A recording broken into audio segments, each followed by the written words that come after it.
Hello to all the एसएसपीएंस, welcome to SSP platform. आज एक नीट के लिए बहुत इंपॉर्टेंट यूनिट लेके आया हूँ, इलेक्ट्रोकेमिस्ट्री वन शॉट में। तो कम से कम टाइम में पूरी इलेक्ट्रोकेमिस्ट्री को मैं आपको रिवाइज कराऊंगा, जिससे अपने नीट के अंदर जो भी इलेक्ट्रोकेमिस्ट्री से रिलेटेड आपके क्वेश्चन आएंगे उसमें आप कभी भी कंफ्यूज नहीं होगे और बिल्कुल उसको सही करके आओगे बच्चों।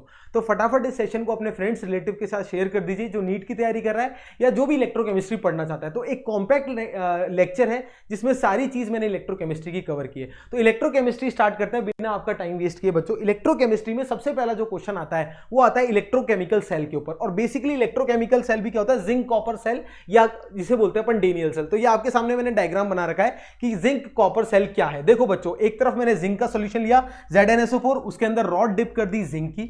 एक तरफ मैंने कॉपर सल्फेट सॉल्यूशन लिया, उसके अंदर रॉड डिप कर दी कॉपर की। आई होप सब चीज क्लियर है। बिल्कुल सर। इसको मैंने एक बैटरी से कनेक्ट किया, इसको की से कनेक्ट करते हुए वोल्टमीटर लगाया, वायर के थ्रू एक्सटर्नली कनेक्ट किया और इंटरनली इस पूरे दोनों सॉल्यूशन को किससे कनेक्ट किया है, एक सॉल्ट ब्रिज से। सॉल्ट ब्रिज की कई बार एग्जाम में पूछ लेते हैं क्या क्या सॉल्ट ब्रिज के अंदर कंसिस्ट करता है। तो सॉल्ट ब्रिज में दो चीजें होती है, एक तो इनर्ट इलेक्ट्रोलाइट होता है, एक अगर अगर सॉल्यूशन होता है। सर इनर्ट इलेक्ट्रोलाइट क्यों होता है? क्योंकि सॉल्ट ब्रिज के अंदर बच्चों जो भी इलेक्ट्रोलाइट है वो जिंक सल्फेट और कॉपर सल्फेट के साथ रिएक्ट नहीं करना चाहिए, इसलिए इसके अंदर अपन इनर्ट इलेक्ट्रोलाइट रखते हैं। ठीक है सर। अब इनमें क्या क्या चीजें समझने की है बच्चों वो समझते हैं। सबसे पहले क्या किया, जैसे ही मैंने इस की को क्लोज किया बच्चों, तो की को क्लोज करते ही क्या होता है, जिंक जो है सॉलिड आपका वो किस में कन्वर्ट हो जाता है, Zn+2 aqueous plus 2 free electron. यहां पर क्या हो रहा है बच्चों, ऑक्सीडेशन। क्यों sir? Loss of electron is oxidation. तो आप देखेंगे कि जैसे जैसे ये इलेक्ट्रिसिटी, जैसे आपने की क्लोज किया तो ये सॉल्यूशन के अंदर Zn+2 की कॉन्सेंट्रेशन बढ़ती जाएगी और SO4 की कॉन्सेंट्रेशन कम होती जाएगी। तो अगर आपसे ये क्वेश्चन पूछे कि जिंक सल्फेट के अंदर पॉजिटिव चार्ज की कॉन्सेंट्रेशन ज्यादा है या नेगेटिव की ज्यादा है, तो आप बताओगे सर ऑब्वियसली जब Zn+2 बढ़ रहा है तो पॉजिटिव की कंसेंट्रेशन ज्यादा है। ठीक है। दूसरा सवाल, जैसे इस पे फ्री इलेक्ट्रॉन आ गए तो सर फ्री इलेक्ट्रॉन ऐसे मूव करेंगे जैसे ही की क्लोज होगी, तो ये फ्री इलेक्ट्रॉन कहां जाएंगे, इधर इस सॉल्यूशन में जाएंगे। इस सॉल्यूशन में क्या मिलेगा आपको, कॉपर+2। ये कॉपर+2 दो इलेक्ट्रॉन खा लेगा और क्या बना लेगा, कॉपर सॉलिड बना लेगा। कैसे सर? इस तरीके से रिएक्शन होगी। अब इलेक्ट्रॉन का खाना क्या होता है, reduction. Gain of electron is reduction. तो राइट वाले टर्मिनल पे क्या हो गया, मेरा रिडक्शन हो गया बच्चों। बिल्कुल सर। तो धीरे धीरे क्या देखोगे आप, कॉपर+2 जो है वो इलेक्ट्रॉन गेन करते करते इसको रॉड को मोटा कर देता है। क्यों? क्योंकि वो डिपॉजिट होता जाता है। तो लेफ्ट पार्ट पे क्या हो रहा है, ऑक्सीडेशन, और राइट पार्ट पे क्या हो रहा है, रिडक्शन। लेफ्ट पार्ट को क्या बोलते हैं, एनोड, और राइट पार्ट को क्या कहते हैं, कैथोड। जहां पर ऑक्सीडेशन होता है बच्चों उसको क्या बोलते हैं, एनोड, और जहां रिडक्शन होता है उस पार्ट को क्या बोलते हैं, कैथोड। इसको याद करने का तरीका, एन ऑक्स, एन आर्टिकल होता है, ऑक्स ओ के आगे आर्टिकल ही लगेगा ना हमेशा, तो एन ऑक्स, तो एनोड पे हमेशा ऑक्सीडेशन होगा। कोई सा भी सेल हो, एनोड टर्मिनल पे हमेशा अपन को क्या कराना है सर, ऑक्सीडेशन कराना है। ठीक है सर। अब इलेक्ट्रॉन का फ्लो ऐसे है सर, तो obviously opposite to the flow of electron क्या होगा, करंट फ्लो होगा। करंट इस तरीके से फ्लो करेगा नहीं करेगा, बिल्कुल। ये टर्मिनल क्या आ जाएगा अपना, नेगेटिव टर्मिनल, और ये टर्मिनल क्या आ जाएगा, पॉजिटिव टर्मिनल। अब सर इतना सब कंफ्यूजन हो गया, इसको याद करने का कोई तरीका बताइए। आइए मैं आपको इसको याद करने का एक वर्ड बताता हूं, लोन। एक वर्ड याद कर लो, L stand for left, O stand for oxidation, A stand for anode, N stand for negative. इसका मतलब लेफ्ट में जो भी होगा वो क्या है, मेरा एनोड है, उस पे क्या हो रहा है, ऑक्सीडेशन है, और वो कौन सा चार्ज कैरी कर रहा है, नेगेटिव चार्ज कैरी कर रहा है। आई होप चीज क्लियर होगी आपको।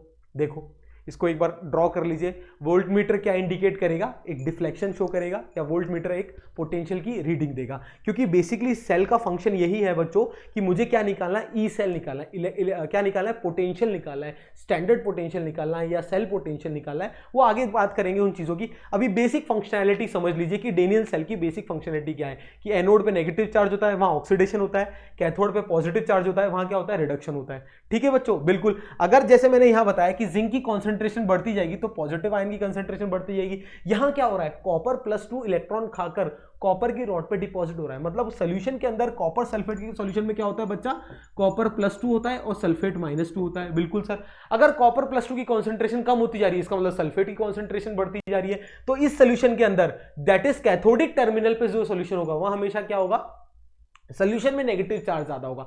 भले ही रॉड पे पॉजिटिव चार्ज होगा बच्चों, पर सॉल्यूशन के अंदर क्या होगा, नेगेटिव चार्ज होगा। क्यों? क्योंकि जो पॉजिटिव आयन है वो इलेक्ट्रॉन गेन करके, दैट इज रिड्यूस होके क्या कर रहा है, डिपॉजिट हो रहा है रॉड पे। ये बहुत इंपॉर्टेंट क्वेश्चन कई बार बन जाता है एग्जाम में, इसको नोट कर लीजिए। ठीक है, इसको नोट कर लीजिए, इस चीज को नोट कर लीजिए। अब आगे आगे क्या है, इसको रिप्रेजेंट कैसे करते हैं। देखो रिप्रेजेंट करने का बहुत सिंपल तरीका है। देखो सबसे पहले क्या, लेफ्ट में क्या लिखा था मैंने, जिंक लिखा था। जिंक क्या था, सॉलिड में था। उसने क्या किया, इलेक्ट्रॉन खा के क्या किया, इलेक्ट्रॉन लूज करके क्या किया, Zn+2 एक्वस बनाया। क्या ये बनाया या नहीं बनाया, बिल्कुल। तो इसको ऐसे लिख दो एज इट इज, जो जो अपन करते जा रहे हैं उसको ऐसे लिख दो, ठीक है। अब एक लेफ्ट में ये था, राइट में क्या था बच्चों, सर राइट में कॉपर +2 जो था एक्वस फेज में, उसने क्या किया, इलेक्ट्रॉन गेन करके कॉपर सॉलिड बना लिया। ये हुआ था या नहीं होता, बिल्कुल सर। और इन दोनों के बीच में क्या लगा हुआ है, एक सॉल्ट ब्रिज। तो इस तरीके से सॉल्ट ब्रिज लगा दो, ठीक है। इस तरीके के रिप्रेजेंटेशन को क्या बोलते हैं, सेल रिप्रेजेंटेशन। मैंने क्या किया, अपने सेल को रिप्रेजेंट किया। तो ये जो मैंने रेड कलर का बॉक्स में बनाया बच्चों, ये क्या है, मेरा सेल रिप्रेजेंटेशन है। इसके अंदर ये ग्रीन वाली जो डंडी है बच्चों, ये क्या कहलाती है, सॉल्ट ब्रिज। क्या है, सॉल्ट ब्रिज, ठीक है। सॉल्ट ब्रिज के लेफ्ट में हमेशा एनोड वाली चीजें लिखेंगे, ठीक है, और राइट में हमेशा कैथोड वाली चीजें लिखेंगे। इस टर्मिनल, इस रिएक्शन आपको अगर गिवन है, इस सिर्फ और सिर्फ अगर आपको ये रिएक्शन या सेल रिप्रेजेंटेशन आपको गिवन है, तो इसकी बेसिस पे हाफ रिएक्शंस और कंप्लीट सेल रिएक्शन कैसे लिखते हैं, आइए मैं आपको वो सिखाता हूं। देखो एनोड है लेफ्ट में, तो पहले हाफ सेल रिएक्शन एनोड पे, तो क्या लिखोगे एट एनोड। देखो बच्चों, एनोड पे मैंने बताया था क्या होता है, ऑक्सीडेशन। तो देखो जो पहले है उसको लिख दो भाई। इससे ये कैसे बनेगा, एरो लगाओ सर, Zn+2 कैसे बनेगा, बाय लूजिंग इलेक्ट्रॉन, लूज कर दो। तो एनोड पे क्या हो गया, oxidation. At cathode, half cell reaction लिखना बता रहा हूं बच्चों। कैथोड राइट पे देखो क्या लिखा हुआ है, पहले क्या लिखा हुआ है, copper +2 aqueous as it is लिख दो भाई। उससे क्या बनाना है आपको, जो उसके राइट में कॉपर, कैसे बनेगा, ऑब्वियसली सर इलेक्ट्रॉन खाकर बनेगा कॉपर। तो इसका मतलब अगर आपको कंप्लीट सेल का डायग्राम नहीं दिया हुआ, सिर्फ रिप्रेजेंटेशन दिया हुआ है, तो उससे कैसे हाफ सेल रिएक्शन लिखोगे, समझ में आ गया। अब कंप्लीट सेल रिएक्शन देखो, रेड कलर से लिख के दिखा रहा हूं। कंप्लीट सेल रिएक्शन देखो यहीं लिख लेते हैं, यहीं पे लिख लेते हैं। क्या करना है, इसका हमेशा लेफ्ट वाला जो है उसको लेफ्ट में लिख दो, मतलब एरो के लेफ्ट में हमेशा सॉल्ट ब्रिज के दोनों साइड, एक लेफ्ट टर्मिनल है, एक राइट टर्मिनल है, इन दोनों का लेफ्ट वाला पार्ट, एक ये और ये, एज इट इज लेफ्ट में लिख दो, that is zinc plus Cu+2, ठीक है बच्चों। इस एरो में क्या लिख दिया, अब एरो के बाद राइट वाला लिख दो दोनों, क्या, that is Zn+2 plus copper. तो ये मेरी क्या हो गई, कंप्लीट सेल रिएक्शन हो गई, ठीक है बच्चों। अब इसको इस तरीके से भी लिख सकते हो, इन दोनों को जोड़ के भी लिख सकते हो, ये इलेक्ट्रॉन और इलेक्ट्रॉन कैंसिल आउट हो जाएंगे, और ये, ठीक है। तो complete cell reaction by using this cell representation भी लिख सकते हो आप, या चाहो तो बिल्कुल डायरेक्टली इजीली लिख सकते हो। चेक करो, कोई डाउट है तो बताइए, बिल्कुल बेसिक सा फंडा है, ठीक है। तो सेल रिएक्शन कैसे लिखते हैं ये क्लियर है, हाफ सेल रिएक्शन कैसे लिखते हैं, सेल को रिप्रेजेंट कैसे करते हैं, सर तीनों चीजें समझ में आ गई, बिल्कुल। अब अगला बात करते हैं स्टैंडर्ड सेल पोटेंशियल की। क्या बात करते हैं अगला, स्टैंडर्ड सेल पोटेंशियल कैसे निकालते हैं, स्टैंडर्ड सेल पोटेंशियल, इसको रिप्रेजेंट क्या करते हैं, E0 सेल से बच्चों, E0 सेल, ठीक है। अब E0 सेल निकालने का तरीका सर हमेशा एक ही फंडा है। E0 सेल अगर आपसे पूछे बच्चों, तो E0 cell is equal to E0 right minus E0 left कर दो बस, हमेशा E0 right minus E0 left, that is E0 हमेशा E0 कैथोड, राइट में कैथोड है ना, माइनस E0 एनोड। अभी कई बच्चों का ये सवाल होगा क्यों राइट और क्यों लेफ्ट, सर देखो हमेशा हायर पोटेंशियल से ही लोअर पोटेंशियल सब्ट्रैक्ट करते हैं, बिल्कुल सर। और करंट कहां से कहां फ्लो करता है, हाई पोटेंशियल से लो पोटेंशियल। अब करंट का फ्लो का डायरेक्शन देख लो, तो डेफिनेटली राइट वाली रॉड, दैट इज कॉपर की रॉड, हायर पोटेंशियल पे है, पॉजिटिव है ना, और ये वाली रॉड जो अपनी जिंक वाली रॉड है वो लोअर पोटेंशियल पे है, नेगेटिव वाली रॉड। तो ई राइट माइनस ई लेफ्ट लिख लो, या ई कॉपर माइनस ई जिंक वाली रॉड लिख लो, जो चाहो लिख लो, या इसको ऐसे लिख सकता हूं E not cathode minus E not anode. और हमेशा आईयूपीएससी स्टैंडर्ड क्या कहता है कि अपन जब भी बात करते हैं हमेशा किसकी बात करते हैं, रिडक्शन पोटेंशियल्स की। तो यहां पर जो भी लिखोगे बच्चों वो क्या लिखोगे, रिडक्शन पोटेंशियल्स। क्या लिखोगे, यहां जब भी लिखेंगे बच्चों क्या लिखेंगे, reduction potential, E0 cell reduction potential. अगर आपको ऑक्सीडेशन पोटेंशियल दिया है तो उससे रिडक्शन पोटेंशियल उसका नेगेटिव करके निकाल लेंगे। तो this is the E cell, this is what, standard electrode potential. इसको नोट कर लो भाई। Sir E right minus E left क्यों हुआ, क्योंकि राइट वाला जो रॉड है वो हायर पोटेंशियल पे है, क्योंकि वो पॉजिटिवली चार्ज है, क्योंकि वहां से करंट ओरिजिनेट हुआ है। समझ में आया, रटना नहीं है, समझना भी है, और याद करने का एक तरीका भी है कि E right minus E left, E cathode minus E anode, always subtract the standard reduction potentials. क्या निकालना है, रिडक्शन पोटेंशियल, ठीक है, क्लियर है। अगला क्वेश्चन क्या पूछा जाता है कि what is the function of salt bridge. तो सॉल्ट ब्रिज का क्या फंक्शन है, मेजरली 3 फंक्शन होते हैं बच्चों। पहला फंक्शन होता है it maintain the electrical neutrality of the solution, ठीक है। पहला फंक्शन लिख लेते हैं, तीनों चीजें लिख लेते हैं आप चाहें तो। पहला लिख लो, फंक्शन ऑफ सॉल्ट ब्रिज। तीन फंक्शन है मेजर जो आपको याद रखना है, ठीक है। पहला फंक्शन है इट मेंटेन इलेक्ट्रिकल न्यूट्रलिटी,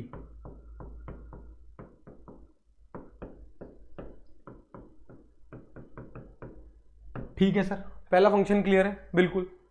दूसरा फंक्शन क्या है, it reduces the junction potential.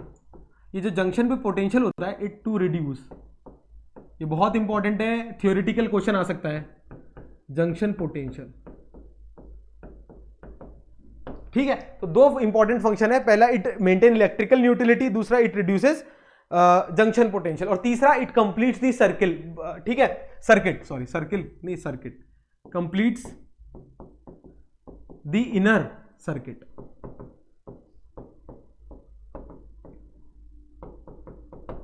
ठीक है, by not mixing the solutions, ठीक है। ये बात है अपनी किसकी, सॉल्ट ब्रिज की। सॉल्ट ब्रिज का क्या फंक्शन है और इसमें क्या यूज करते हैं मैं पहले ही बता चुका हूं, इनर्ट इलेक्ट्रोलाइट ही इसलिए यूज कर सकते हैं क्योंकि ये दो सॉल्यूशन से रिएक्ट ना करे। इसको नोट कर लो प्लीज बच्चों, प्लीज इसको नोट कर लीजिए, ठीक है। तो स्टैंडर्ड ये सब चीजें अपन ने बात की कि भाई इसमें कहाँ ऑक्सीडेशन कहाँ रिडक्शन होता है।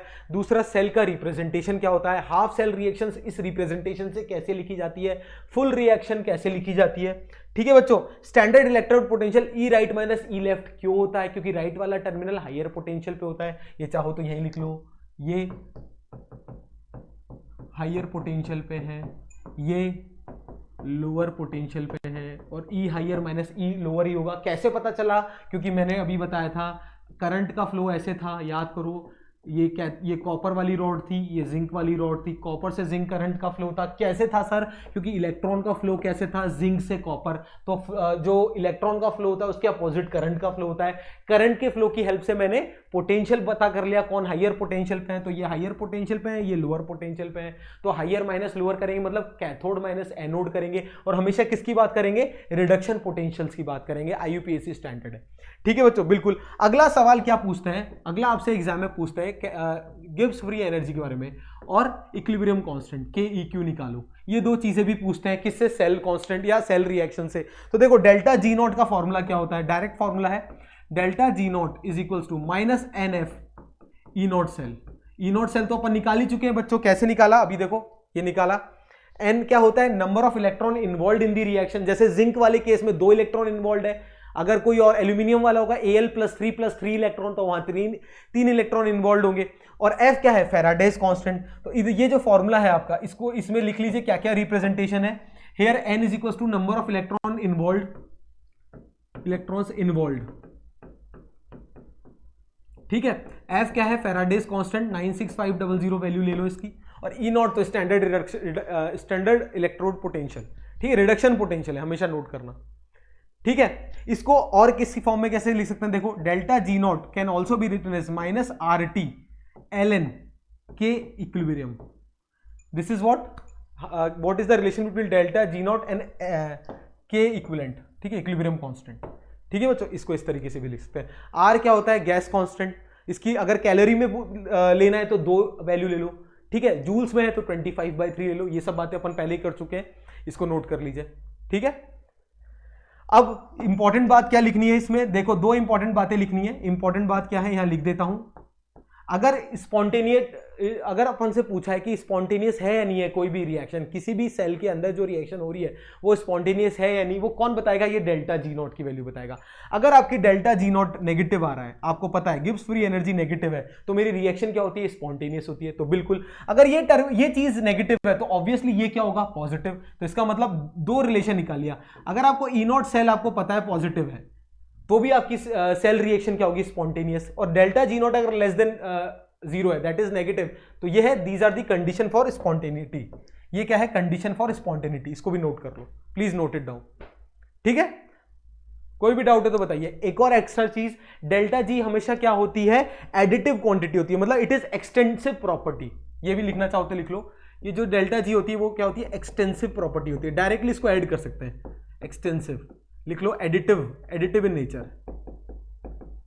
ठीक है। और डेल्टा ये जो ई नॉट होता है ये इंटेंसिव होती है, इट इज नॉट एडिटिव। मतलब अगर 2-3 रिएक्शन दे रखी है, डेल्टा जी अलग अलग दिख रहा है, तो डायरेक्ट ऐड कर सकते हो डेल्टा जी, पर ई को डायरेक्टली ऐड नहीं कर सकते, क्वेश्चन करेंगे जब प्रीवियस ईयर तो बता दूंगा, इसको अभी नोट कर लो प्लीज। ठीक है, तो ये बहुत इंपॉर्टेंट था, इलेक्ट्रोकेमिकल सेल क्या होता है, क्लियर है। अब सर ई नॉट सेल हमेशा दिया हुआ होगा क्या, कई बार ई सेल भी पूछ लेता है, मतलब सेल पोटेंशियल पूछ रहा है, नॉट स्टैंडर्ड सेल पोटेंशियल, तो वो किसकी मदद से निकलता है, वो निकलता है अपना नर्स्ट इक्वेशन की हेल्प से बच्चों। क्या निकलता है, नर्स्ट इक्वेशन की हेल्प से। ठीक है,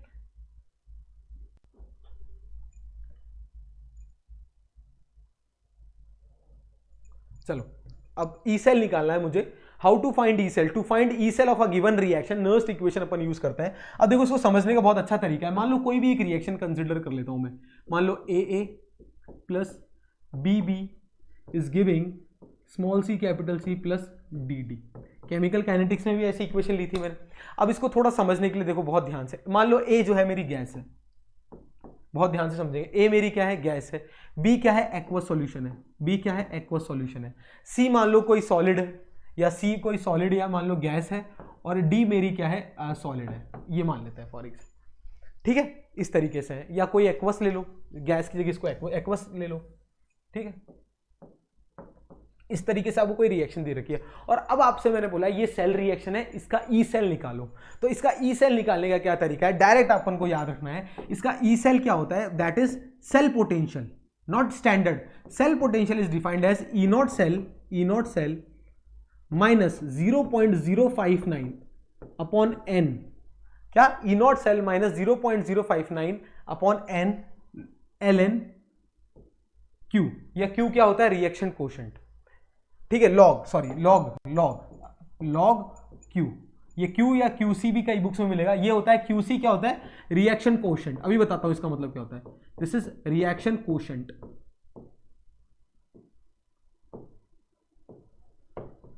ठीक है, रिएक्शन कोशेंट, देखो रिएक्शन कोशेंट मतलब प्रोडक्ट की कॉन्सेंट्रेशन अपॉन रिएक्टेंट की कॉन्सेंट्रेशन। कॉन्सेंट्रेशन की बात कब करेंगे, जब एक्वस फेज में, कभी भी सॉलिड फेज की कॉन्सेंट्रेशन मत लेना। अगर कोई भी रिएक्शन में कोई भी रिएक्टेंट या प्रोडक्ट अगर आपको गैसियस फॉर्म में दी हुई है, तो भी कॉन्सेंट्रेशन की बात नहीं करेंगे, क्या बात करेंगे, पार्शियल प्रेशर। इसलिए देखो मैंने अलग अलग चीजें ली है। तो अगर मैं इस रिएक्शन के लिए ये लिखना चाहूं ई सेल, तो क्या लिख सकता हूं, इस रिएक्शन के लिए लिख रहा हूं ई सेल बराबर E not cell minus 0.059 upon n.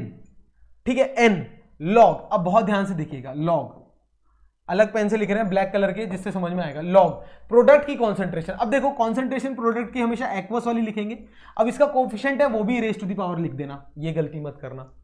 ठीक है, इनटू, ये सॉलिड में है तो इसकी नहीं लिखेंगे, डिवाइडेड बाय प्रोडक्ट की लिख दी अपॉन रिएक्टेंट की कॉन्सेंट्रेशन, जो एक्वस में है उसकी तो कॉन्सेंट्रेशन लिख दो, that is B raise to the power B into, अब ये गैस में है तो सर इसका क्या करेंगे, इसमें इसका पार्शियल प्रेशर ऑफ ए लिख दो, और रेज टू द पावर इसमें भी ए लगा देना। ठीक है, तो रेज टू द पावर जरूर लगाएंगे, ये अपन आयलिक इक्विलिब्रियम में पढ़ के आ चुके हैं, इस चीज को समझ लेना बहुत ध्यान से। तो इस तरीके से अपन कैसे भी सेल को रिप्रेजेंट करेंगे, ये मेरी सेल इक्वेशन की रिप्रेजेंटेशन है बच्चों।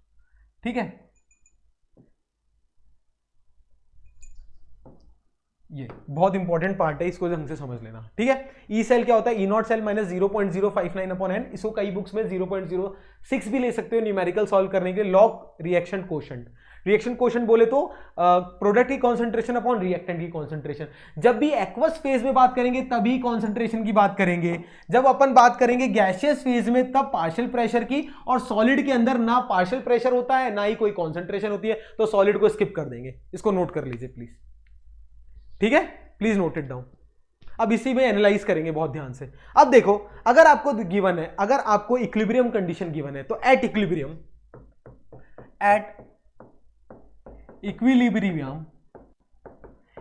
में क्या होता है बच्चों, ई नॉट सेल जो होता है वो क्या होता है मेरा, जीरो।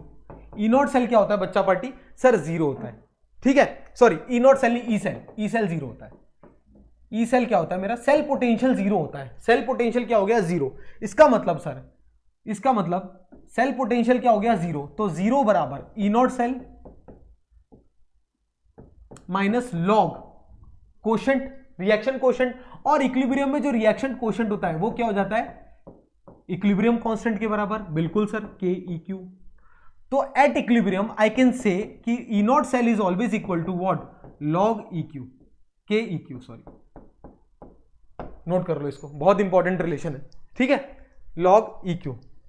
और ये वाला फैक्टर भी मल्टीप्लाई करेंगे 0.059 अपॉन n, ठीक है, इनटू इधर लिख लेता हूं वापस, कोई दिक्कत की बात नहीं है। E not cell minus 0.059 upon n log reaction quotient, तो ये जब इसको जीरो कर दोगे तो ई नॉट सेल की वैल्यू कितनी आ जाएगी सर, आ जाएगी 0.059 upon n log equilibrium constant. This is the relation between E not cell and log E Q at equilibrium. ये याद रखना बच्चों, इक्विलिब्रियम में ई नॉट सेल नहीं ई सेल जीरो होता है, ठीक है, E cell cell potential zero हो गया इक्विलिब्रियम में, ठीक है, इसको ध्यान में रखना, बहुत ध्यान से नोट कर लीजिए इसको, ठीक है।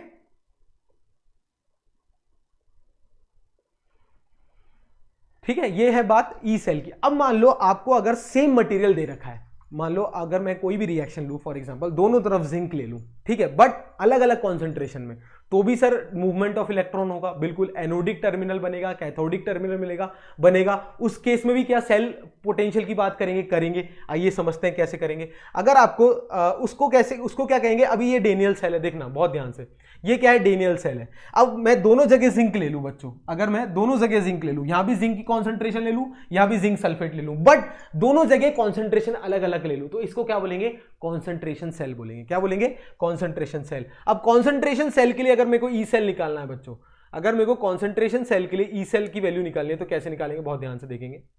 ये आ गया देखो, तो ई सेल ये तो पढ़ ही चुके हैं यहां तक, तो ई सेल की वैल्यू निकालनी है for concentration cell. Concentration cell का मतलब समझ गए बच्चों, बिल्कुल, नहीं तो लिख लो, क्या same material is present at anode and cathode but in different concentration. लिख लो, कॉन्सेंट्रेशन सेल क्या होता है, same material is present at both anode and cathode but in different concentrations. Example कराएंगे, इसको नोट कर लो पहले, बहुत इंपॉर्टेंट चीज है यहाँ, ठीक है। अब देखो कैसे होगा ये, जैसे मान लो एग्जाम्पल लो, मैंने ले लिया एग्जाम्पल जिंक का, जिंक ले लिया मैंने, एक जगह जिंक लिया सॉलिड, बिल्कुल लेफ्ट में तो हमेशा क्या होगा, ऑक्सीडेशन, ये बन गया Zn2+ एक्वस, और यहां पर क्या लग गया, ये क्या है, अलग कलर से बना देते हैं, कोई घबराने वाली बात नहीं है, ये क्या हो गया मेरा सॉल्ट ब्रिज, और राइट में मैंने लिख दिया, मान लो ब्लैक कलर से, राइट में भी मैंने लिख दिया Zn2+ एक्वस और Zn सॉलिड। अब सर ये क्या चीज है, यहां भी जिंक, यहां भी जिंक, यहां क्या होगा, इसका मतलब डेफिनेटली इस एक्वस फेज में जो कॉन्सेंट्रेशन है उसको C1 मान लिया, इस एक्वस फेज में कॉन्सेंट्रेशन C2, तो डिफरेंट कॉन्सेंट्रेशन है, भले ही दोनों तरफ सेम मटेरियल लगा है, तो ऐसे सेल को क्या कहते हैं, कॉन्सेंट्रेशन सेल कहते हैं। क्या कहते हैं बच्चों, कॉन्सेंट्रेशन सेल। अब इस केस के अंदर कैसे निकालते हैं, देखना, इस केस के अंदर कैसे निकालते हैं, क्या, ई सेल। तो यहां ई सेल की वैल्यू क्या होगी, देखो, या ई नॉट सेल तो जीरो होगा क्योंकि दोनों जगह सेम मटेरियल है, तो E not cathode minus E not anode तो जीरो होगा, बिल्कुल। हेयर ई नॉट सेल तो क्या होगा, जीरो, बिल्कुल। बट ई सेल कैसे निकालेंगे, ई सेल की वैल्यू क्या होगी, E cell is equal to, तो ई नॉट सेल तो क्या हो गया, zero minus 0.059 upon n log. अब इसमें देखो बहुत ध्यान से, लेफ्ट पार्ट में क्या आएगा, दिस प्लस दिस, और राइट में क्या आएगा, दिस प्लस दिस, तो लॉग कॉन्सेंट्रेशन ऑफ प्रोडक्ट में हमेशा C1/C2 आएगा ही नहीं आएगा, चेक करो।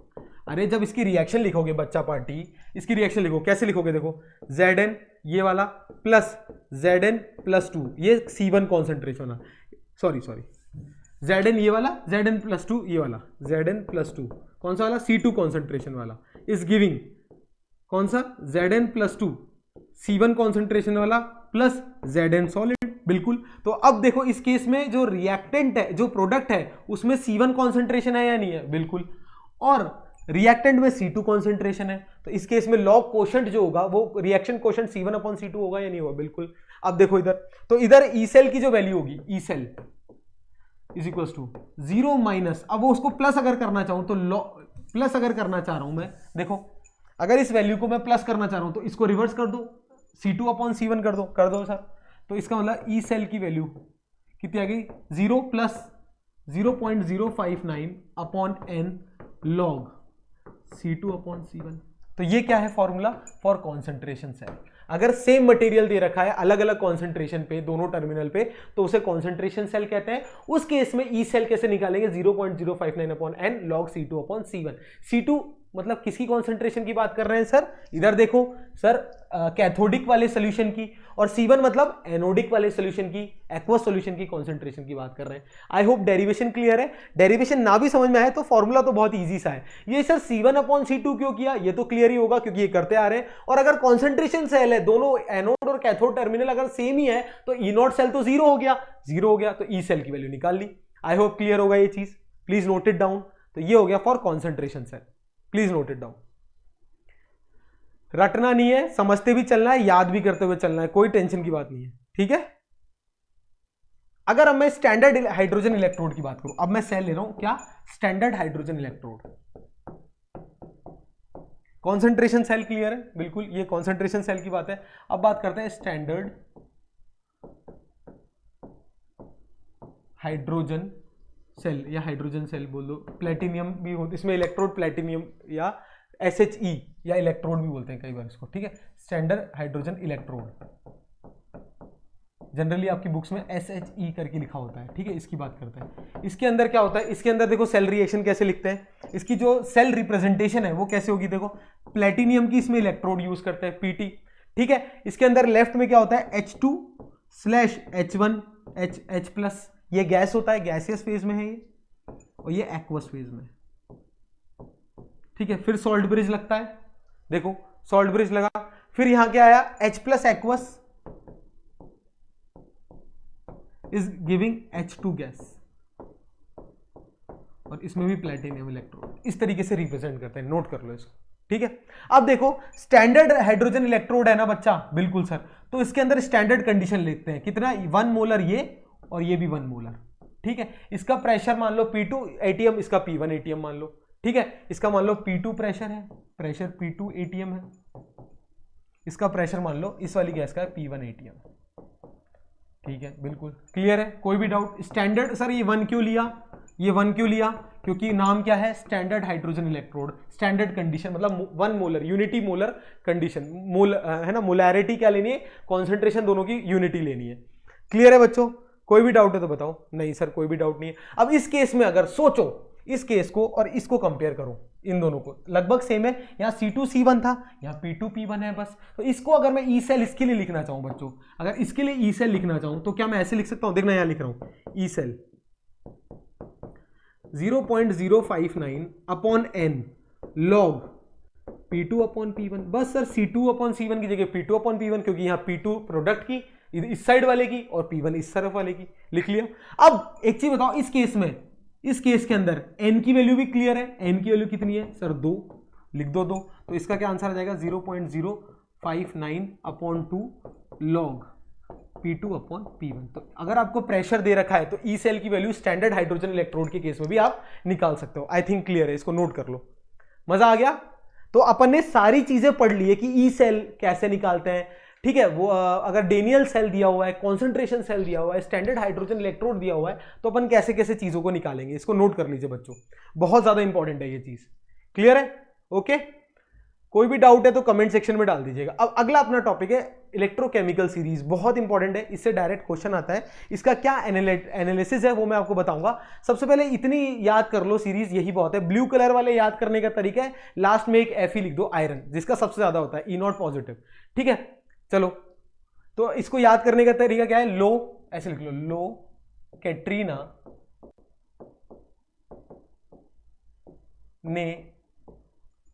कैटरीना ने कार मांगी,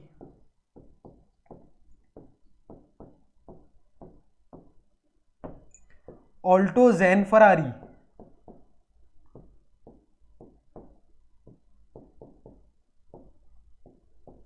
कैटरीना ने कार मांगी ऑल्टो ज़ैन फरारी, फिर भी हाय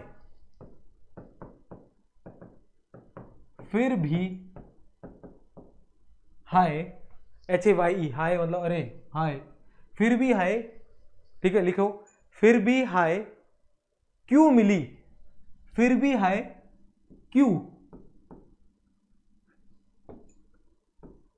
क्यों मिली, मिली मतलब मरकरी, ठीक है, देखना मिली ऑडी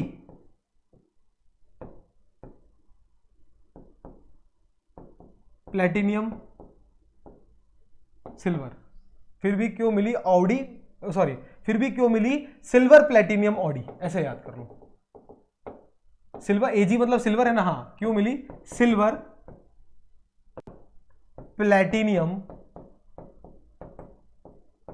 कलर की ऑडी, ऑडी, ठीक है। और ये आयरन याद कर लेना बस एक, ठीक है, बस इसको याद कर लो। क्या लो, एल मतलब लिथियम, कैट्रिना के पोटेशियम, एनई ने सोडियम, कार मांगी ऑल्टो जैन फरारी, ठीक है। उसके बाद फिर भी पीबी, इसमें याद रखना फिर भी मतलब Pb, hi H hydrogen, Q Q मिली, मिली मतलब मरकरी,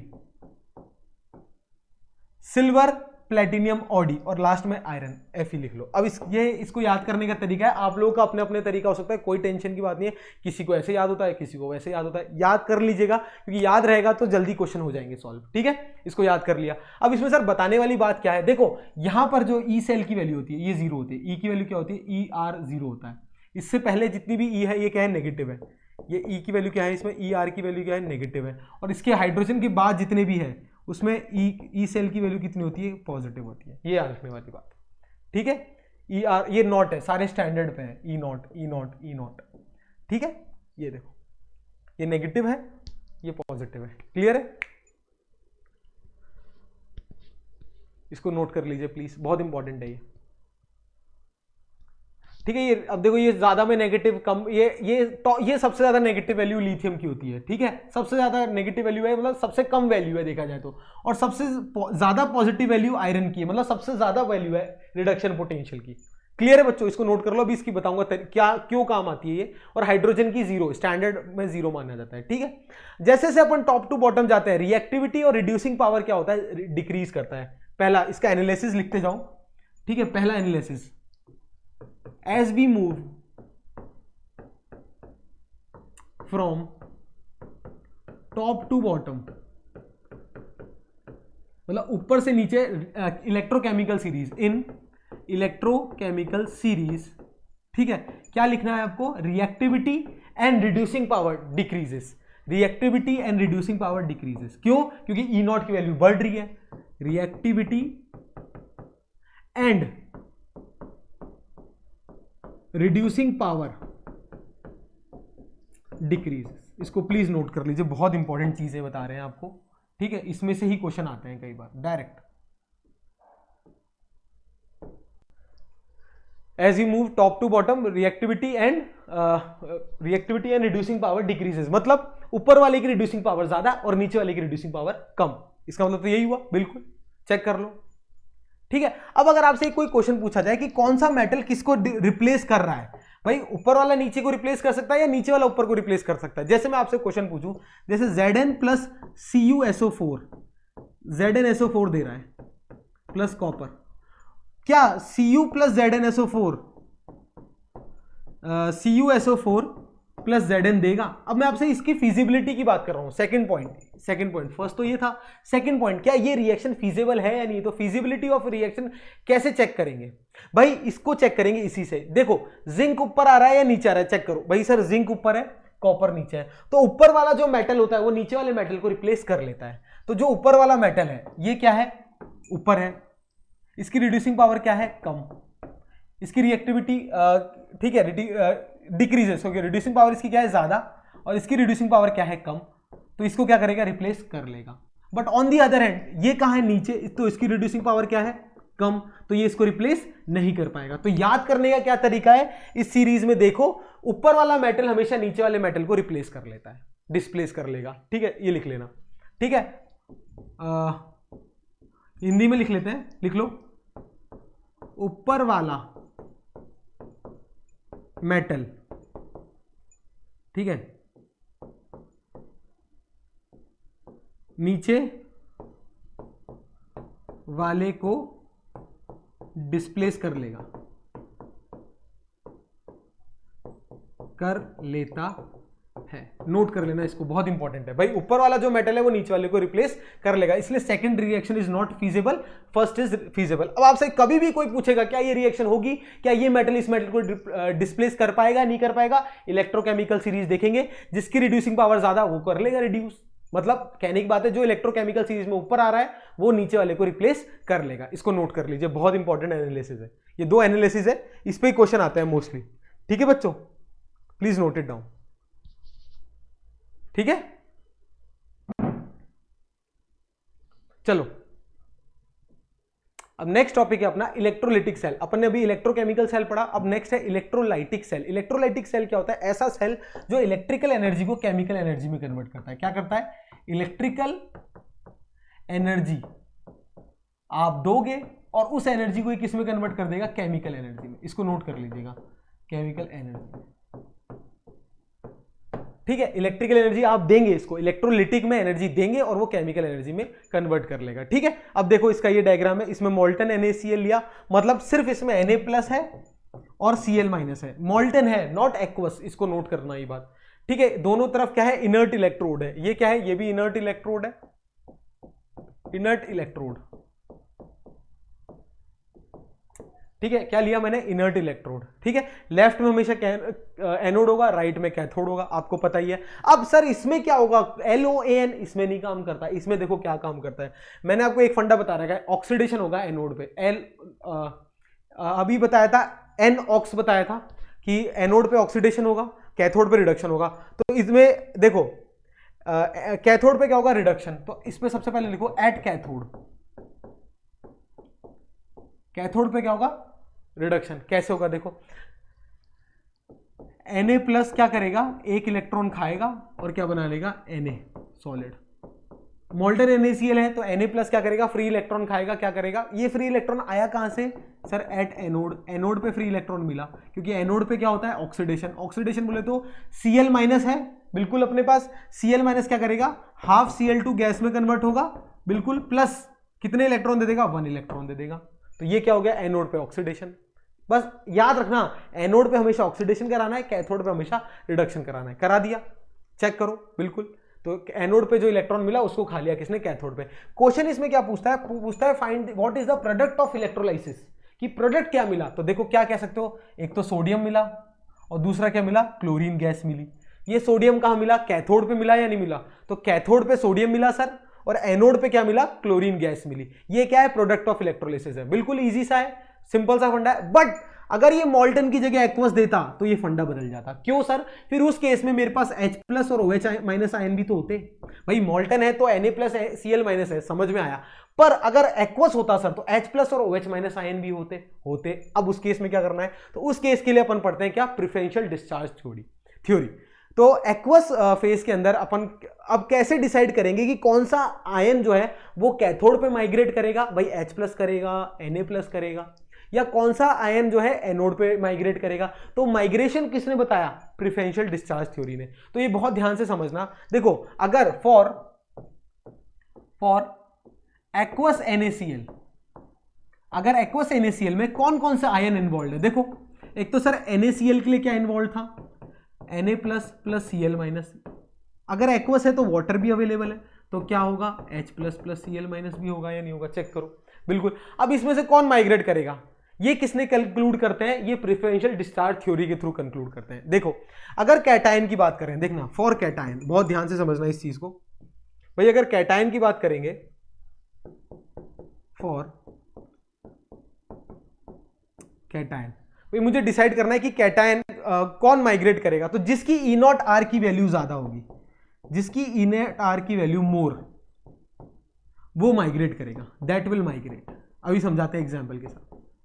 जिसकी E0R की वैल्यू क्या होगी? ज्यादा होगी, वो क्या करेगा? माइग्रेट करेगा। अब देखो समझते हैं भाई, आपके पास दो है सोल्यूशन में, एक तो Na+ है और एक H+ है। अब आ जाओ इधर आ जाओ अपने, ये देखो H की वैल्यू क्या है? 0 और Na की वैल्यू नेगेटिव। तो किसकी वैल्यू ज्यादा है? सर H की। 0 ज्यादा होता है नेगेटिव से, तो इसका मतलब in case of Na+ and Cl, Na+ and H+, यार कहां गया भाई? इन केस ऑफ Na+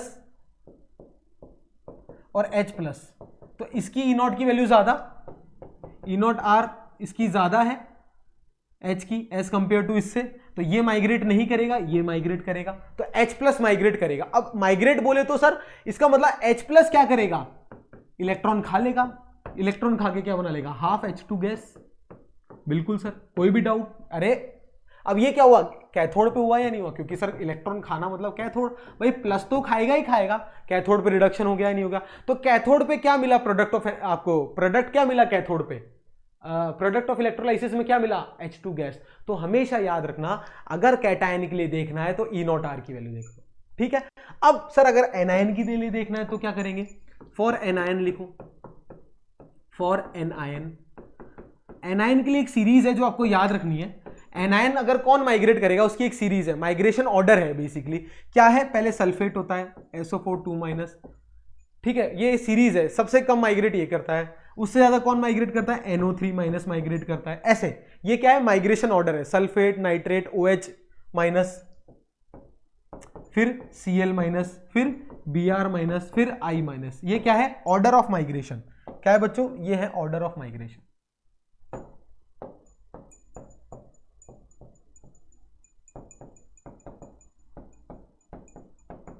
तो अब आपके पास एनायन में कौन कौन थे, एक तो सर सॉरी Cl- क्यों लिख रहा हूं, ये OH- होगा ना, OH- है और Cl- है, इनमें से कौन माइग्रेट करेगा, भाई H2O में H प्लस और OH- होगा, OH- और Cl- में से कौन माइग्रेट करेगा, देख लो, OH- और Cl में से Cl- की माइग्रेशन ऑर्डर ज्यादा है, तो कौन माइग्रेट करेगा, सर Cl। अगर Cl माइग्रेट करेगा तो क्या रिएक्शन होगी, भाई Cl- अगर माइग्रेट कर रहा है मतलब Cl- is given half Cl2 gas plus 1 electron, भाई माइनस है तो इलेक्ट्रॉन लूज ही करेगा। ये कहां होगा, एनोड पे। तो एनोड पे आपको क्या प्रोडक्ट मिला, क्लोरीन गैस। क्या मिला आपको, क्लोरीन गैस, ठीक है बच्चों। और कैथोड पे क्या मिला आपको, हाइड्रोजन गैस। तो अगर सोचो मोल्टन NaCl था तो क्या मिला था, सोडियम और क्लोरीन, इजी था। पर एक्वस फेज के अंदर अपन को कहां जाना है, प्रेफरेंशियल डिस्चार्ज थ्योरी। दो चीज बताई, कैटायन के लिए E0R की वैल्यू जिसकी ज्यादा, एनायन के लिए ये माइग्रेशन ऑर्डर। तो please remember this migration order और इसको नोट कर लो। आई होप सब चीजें समझ में आ रही है आपके, ठीक है बच्चों, इसको नोट कर लीजिए प्लीज, ठीक है।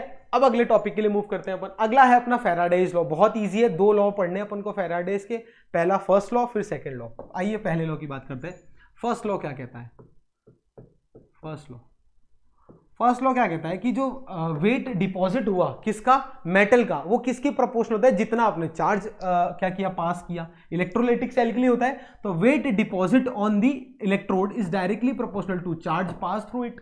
क्लियर बात है, बिल्कुल। अब जब भी प्रोपोर्शनलिटी के साइन हटाते हैं तो equal to Z into Q लिख देंगे या नहीं लिख देंगे, बिल्कुल। कोई भी डाउट, यहां Z क्या है, इलेक्ट्रोकेमिकल या इलेक्ट्रोकेमिकल इक्विवेलेंट बोलते हैं इसको, क्या बोलते हैं, इलेक्ट्रोकेमिकल इक्विवेलेंस, Z को, ठीक है। इसको नोट कर लो, अभी समझाएंगे आगे भी, चिंता मत करिए। अब देखो, क्या मैं इसको ऐसे लिख सकता हूं, बिल्कुल sir, W is equal to Z क्या है, electrochemical equivalence, electrochemical equivalence. अभी समझाएंगे क्या होता है। Z, Q को क्या I इंटू टी लिख सकता हूं, करंट इंटू टाइम, या current is equal to Q upon T होता है, फिजिक्स में पढ़ा है अपन ने, बिल्कुल। अब सर ये Z क्या चीज है, Z है क्या, बेसिकली आपको जो इक्विवेलेंट वेट दिया हुआ है उसको फैराडे से डिवाइड कर दो। What is equivalent weight upon F, what is Z, equivalent weight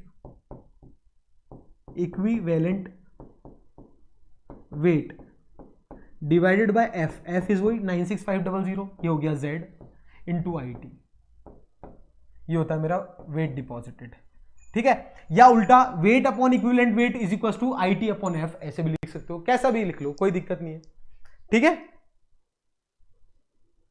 कोई भी डाउट है तो बताइए, ठीक है।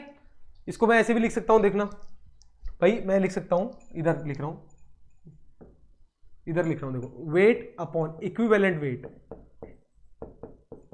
बराबर is equal to IT upon F Faraday. अब देखो, वेट अपॉन इक्विवेलेंट वेट कैसे लिखेंगे, इक्विवेलेंट वेट क्या होता है, बेसिकली आप अगर समझो, इक्विवेलेंट वेट होता है क्या, molar weight upon n factor, बिल्कुल। तो मोलर वेट को अगर वेट से मल्टीप्लाई करोगे तो मोल आएगा या नहीं आएगा, n mole into n factor मतलब NF is equal to IT upon F, current into time upon Faraday. भाई एन क्या है? मोल, एन फैक्टर, ये एन क्या है? मोल्स, ये क्या है? N factor. एन फैक्टर पता ही है आपको, नॉर्मेलिटी में बताया था, और ये IT upon F Faraday. Clear है? इसको नोट कर लो, ये है फैराडे फर्स्ट लॉ। इससे इर्द गिर्द सारे डायरेक्ट न्यूमेरिकल बेस्ड क्वेश्चन आते हैं, इसको नोट कर लो, ठीक है। अब इधर से देखो सेकंड लॉ कैसे बता रहा हूं। अगर सेम करंट पास कर रहा हूं मैं दोनों मतलब अगर मान लो same electricity is pass through two different electrolytic solution, अगर I की वैल्यू सेम है, सेम इलेक्ट्रिसिटी पास कर रहा हूं मैं सेम टाइम के लिए, तो IT अपॉन एफ कांस्टेंट है, तो इसका मतलब N1 into N factor of first solution is equals to N2 into mole factor of second, N factor of second. देखो सेकंड लॉ क्या कहता है? सेकंड लॉ क्या कहता है? If same electricity is passed through same time, if same current is passed for same time, t time लिख लो, तो उस केस में क्या होगा? दो डिफरेंट सोल्यूशन के लिए, तो फॉर सोल्यूशन 1 क्या मैं सकता हूं? Mole 1 into NF1 is equal to I into T upon F, पहला इक्वेशन। बिल्कुल सेकेंड सोल्यूशन के लिए, ये तो है सोल्यूशन 1, और सेकंड सॉल्यूशन के लिए क्या लिख सकता हूं? N2 into N factor of second is equal to IT upon F again, ये सेकंड इक्वेशन। अगर राइट साइड कंपेयर कर ले तो क्या हो जाएगा? N1 into N factor of first solution is equal to mole of second solution into N factor of second solution. Clear? बिल्कुल easy सा कंसेप्ट है, ठीक है। आई होप क्लियर हो जाएगा सेकंड लॉ इससे, ठीक है। एन फैक्टर वाला कंसेप्ट कर लेंगे, जब न्यूमेरिकल करेंगे तो और क्लियर हो जाएगा। ये फर्स्ट लॉ है, ये सेकंड लॉ है, इसको नोट कर लीजिए, ठीक है। अब फैराडे लॉ से ऐसे क्वेश्चन आते हैं, आप एनसीईआरटी में देखने को मिलेगा आपको, बिल्कुल लल्लू से सवाल है, इजी इजी। जैसे मान लो कितना चार्ज रिक्वायर होगा फैराडे के अंदर, निकालते हैं। अगर 1 मोल ऑफ Al+3 जो है एल्यूमिनियम में कन्वर्ट हो रहा है, देखना 1 मोल ऑफ Al+3 को कितने इलेक्ट्रॉन चाहिए? सर 3 इलेक्ट्रॉन चाहिए, जब जाके वो किस में कन्वर्ट होगा? Al में कन्वर्ट होगा। जितने इलेक्ट्रॉन है उतने फैराडे रिक्वायर्ड होता है, ऐसे याद कर लो, 3 फैराडे, ठीक है। इस केस में देखो, इसमें MnO4 माइनस, इसमें Mn+2, इसमें Mn का ऑक्सीडेशन नंबर निकालो, क्या आएगा? +7 आएगा या नहीं आएगा? तो कुल मिला के क्वेश्चन दे रखा है Mn+7 से 1 मोल Mn+7 से 1 मोल Mn+2 बनाना है, तो कितने इलेक्ट्रॉन खाने पड़ेंगे? भाई 5 इलेक्ट्रॉन। जितने इलेक्ट्रॉन खाने पड़ेंगे उतना ही फैराडे चार्ज देना पड़ेगा, तो 5 फैराडे, ऐसे लिख, ठीक है। नोट कर लो इसको प्लीज, ठीक है भाई। जितने इलेक्ट्रॉन ऐड खाएगा ये, उतना ही चार्ज एक्वायर करेगा 1 मोल बनाने के लिए, 1 मोल बनाने के लिए। अब ये मोल में दे रखा है, क्वेश्चन वेट में भी पूछ सकता है, एनसीईआरटी के क्वेश्चन उठाए हैं दोनों, ठीक है, बिल्कुल बेसिक, नोट कर लो इसको। ये ऐसे फैराडे लॉ से ऐसे क्वेश्चन ज्यादा आते हैं, ये तो बिल्कुल डायरेक्ट फॉर्मूला बेस्ड है दोनों लॉ। आई होप क्लियर होगा। अगला नेक्स्ट हेडिंग डालो, resistance and conduction of a conductance.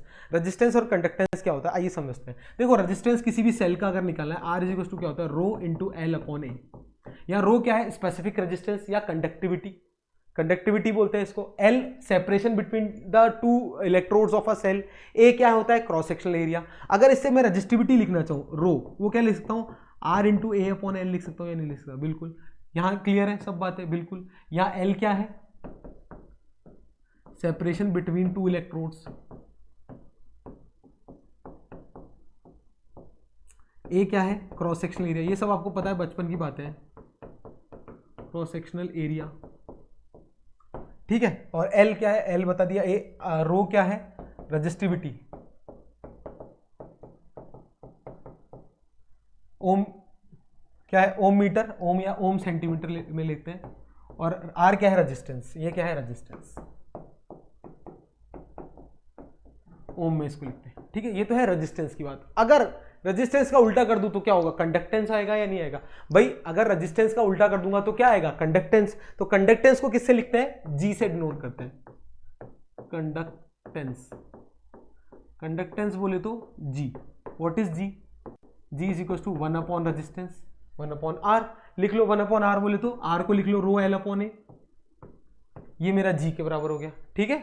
इसका यूनिट क्या होगी भाई? ओम होती है इसकी, ओम इनवर्स, या कई बुक्स में आप इसको और मो भी लिखते हैं, MHO, मो। मैं इसका उल्टा लिख दिया, क्लियर है। कंडक्टिविटी बोले तो ये तो कंडक्टिविटी होती है इनवर्स ऑफ रेजिस्टिविटी, कप्पा से डिनोट करते हैं, क्या बोलते हैं? कप्पा। कप्पा रजिस्टिव, ये क्या है conductivity is equal to 1 over resistivity, ये होती है कंडक्टिविटी 1 अपॉन रजिस्टिविटी। रजिस्टिविटी बोले तो वही रा बाय एल, तो रा बाय एल, इसमें जो फैक्टर होता है बच्चा एल अपॉन ए, इसको बोलते हैं क्या सेल कांस्टेंट, एल अपॉन ए क्यों क्या बोलते हैं सेल कांस्टेंट, डिनोट करते हैं जी स्टार से, न्यूमेरिकल में काम आता है सेल कांस्टेंट। क्लियर है, कप्पा 1 अपॉन रो, ये क्या है कंडक्टिविटी।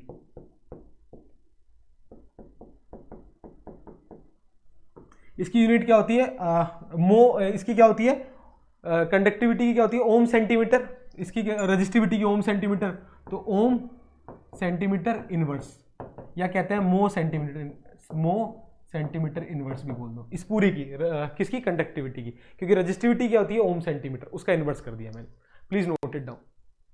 ठीक है, क्लियर है बच्चों? ओके, नेक्स्ट बात करते हैं अपन मोलर कंडक्टिविटी की। भाई मोलर कंडक्टिविटी का मतलब क्या होता है, एक मोलर कंडक्टिविटी मतलब conductance property of a solution containing 1 mole of electrolyte. क्या? Conductance of a solution containing 1 mole of electrolyte. इसका फॉर्मूला होता है डायरेक्ट, मोलर कंडक्टिविटी को लैम्डा एम से डिनोट करते हैं, क्या होता है kappa into 1000 upon capital M, बस ऐसे याद रख लो। यही नीट के और जेई के क्वेश्चन हो जाएंगे मेंस केस से।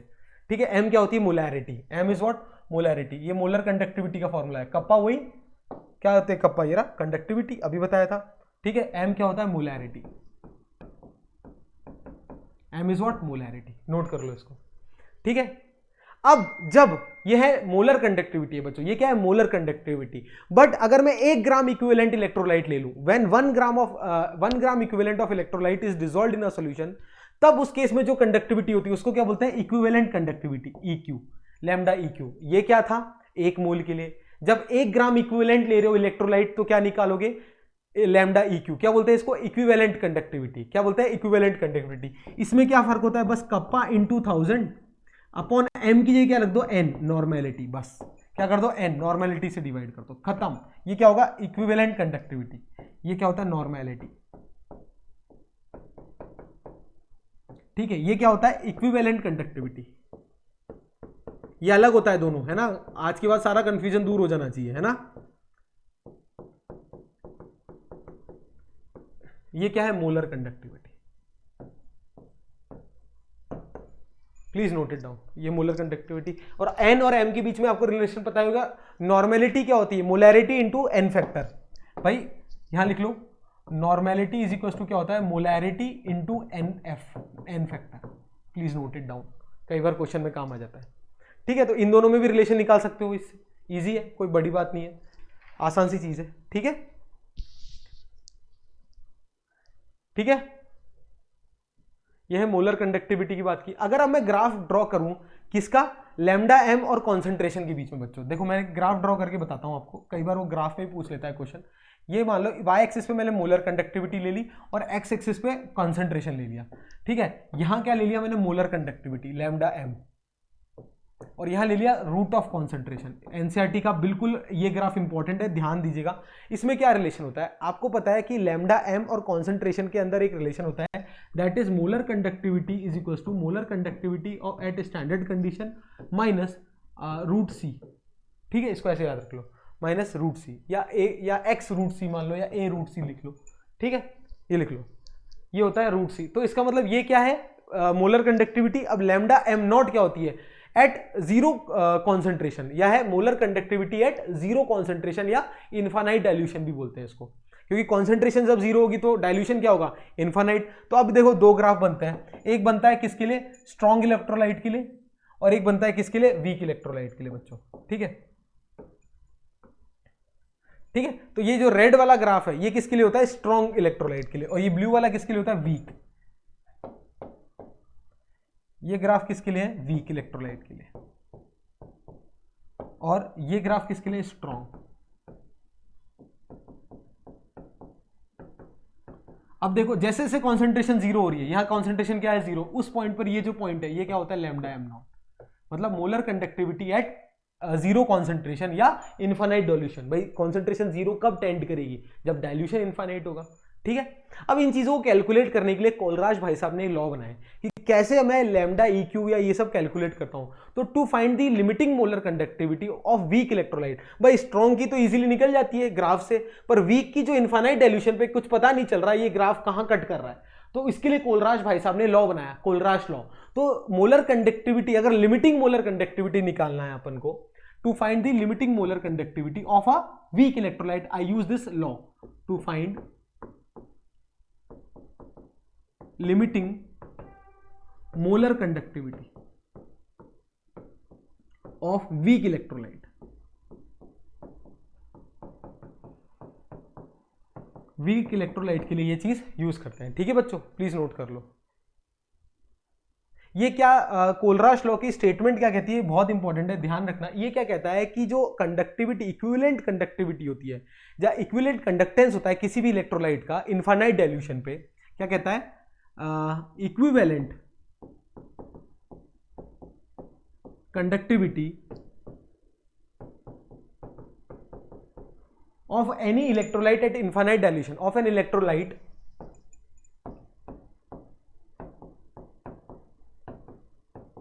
है ना, at infinite dilution is equal to sum of conductance of anion plus cation, sum of equivalent conductance of anion plus cation। अब समझते हैं, देखो एक रिएक्शन से समझेंगे, इसको नोट कर लो। ये है कोलराज लॉ, इक्विवेलेंट कंडक्टेंस, ये नोट करना, इक्विवेलेंट कंडक्टेंस। जो इक्विवेलेंट कंडक्टिविटी है वो तो डायरेक्ट सम होती है, पर मोलर कंडक्टिविटी क्या होती है वो अलग होती है, वो समझेंगे। जैसे इसके लिए मैं एक रिएक्शन लिख देता हूं, फॉर एग्जांपल एक एग्जांपल कराता हूं, NaCl।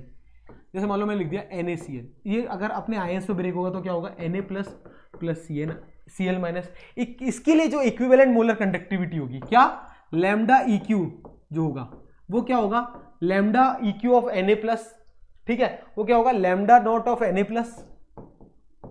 Plus lambda naught of Cl minus, direct. But अगर मैं इसकी, ये जैसे ये रिएक्शन तो थोड़ी इजी थी, अगर मैं कोई और रिएक्शन लिखूं, फॉर एग्जांपल मैं लिख रहा हूं CaCl2 लिख रहा हूं, क्या लिख रहा हूं, अगर मैं CaCl2 लिख रहा हूं बच्चों, for example if I am writing CaCl2, देखना बहुत ध्यान से, ये किस में कन्वर्ट होगा, Ca+2 प्लस 2Cl माइनस, बिल्कुल सर। इस केस में अगर मैं मोलर कंडक्टिविटी लिखता हूं, क्या ये वाली, ये सॉरी इक्विवेलेंट कंडक्टिविटी लिखता हूं, वो तो क्या आएगा सर, बिल्कुल यही आएगा, lambda naught Ca+2 plus lambda naught Cl minus, बिल्कुल। बट अगर मैं इस केस के लिए लैम्डा m नॉट लिखता हूं, मतलब लिमिटिंग मोलर कंडक्टिविटी, ये क्या है, इक्विवेलेंट कंडक्टिविटी, ये क्या है, लिमिटिंग मोलर कंडक्टिविटी, तो उस केस में क्या होगा, ये जो स्टाइक्योमेट्रिक कोएफिशिएंट है इसकी वैल्यू होती है। ये कैसे लिखा जाता है, देखो कैटायन के लिए तो ऐसे सीधे, भाई कैटायन में तो कोई स्टाइक्योमेट्रिक कोएफिशिएंट नहीं है सर, 1 है तो 1 प्लस एनायन में 2 है तो इसको 2 से मल्टीप्लाई कर देना, बस ये फर्क होता है, इसको नोट कर, ठीक है। 2 lambda m of Cl minus, ये सारी मोलर कंडक्टिविटी की बात कर रहा हूं, m, ये भी m, ठीक है। तो कोलराज लॉ ने इक्विवेलेंट कंडक्टिविटी के लिए दिया था लॉ, इसके लिए, ठीक है।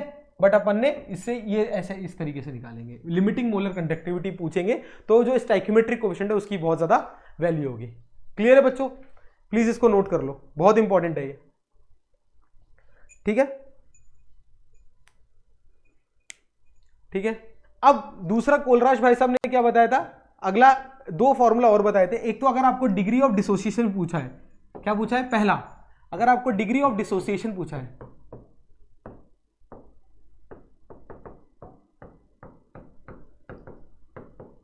डिग्री ऑफ डिसोसिएशन क्या होता है बच्चों, degree of dissociation sir alpha, उसकी वैल्यू क्या होती है, अल्फा की वैल्यू होती है लैम्डा m, मतलब molar conductivity at any concentration C upon limiting molar conductivity, ये होती है क्या, डिग्री ऑफ डिसोसिएशन। अगर यहीं से ही मैं निकालना चाहूं क्या, डिसोसिएशन कांस्टेंट, क्या होता है डिसोसिएशन कांस्टेंट, Ka, ये क्या होती है, ये होती है C⁴ upon 1 minus alpha, direct formula है ये, ठीक है। ये तो क्या हो गया, डिग्री ऑफ डिसोसिएशन, मतलब कॉन्सेंट लिमिटिंग मोलर कंडक्टिविटी और molar conductivity at any concentration C, और अगर डिसोसिएशन कांस्टेंट की बात करें तो C⁴, C क्या है मेरा कॉन्सेंट्रेशन, अल्फा क्या है डिग्री ऑफ डिसोसिएशन, ये Ka क्या है, Ka क्या है डिसोसिएशन कांस्टेंट, डिसएसोसिएशन कांस्टेंट। ठीक है बच्चों, चलो आई होप आज का लेक्चर आपको समझ में आया। सारा अपन ने न्यूमेरिकल पॉइंट ऑफ व्यू के लिए जो भी ये चैप्टर इंपॉर्टेंट थे, सारे फॉर्मूले मैंने आपको कवर करा दिए। आई होप आज का लेक्चर अच्छा लगा हो आपको। 1 घंटे के अंदर अपन ने पूरी इलेक्ट्रोकेमिस्ट्री रिवाइज की है। ठीक है, इसमें बैटरीज वगैरह इतना आता है तो उसको थियोरेटिकल आता है, उसमें समझने का इतना कोई खास बात नहीं है। ये समझने का था फॉर्मूले कैसे याद करते हैं, किस तरीके से एप्लीकेशन होती है, और नीट में कौन कौन से क्वेश्चन आते हैं पर्टिकुलरली पीवीआईक्यूज देख के, वो मैंने ये एक तरीके का एक रिवीजन सेशन बनाया है। आई होप आपको अच्छा लगा हो तो please like share and subscribe कीजिएगा एसएसपी चैनल को।